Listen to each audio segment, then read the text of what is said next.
وجاءوا أباهم عشاء يبكون قالوا يا أبانا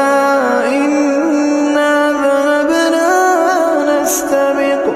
وتركنا يوسف عند متاعنا فأكله الذئب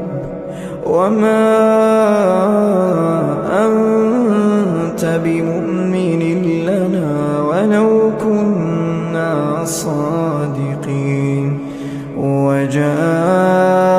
على قميصه بدم كذب قال بل سولت لكم أنفسكم أمرا فصبر جميل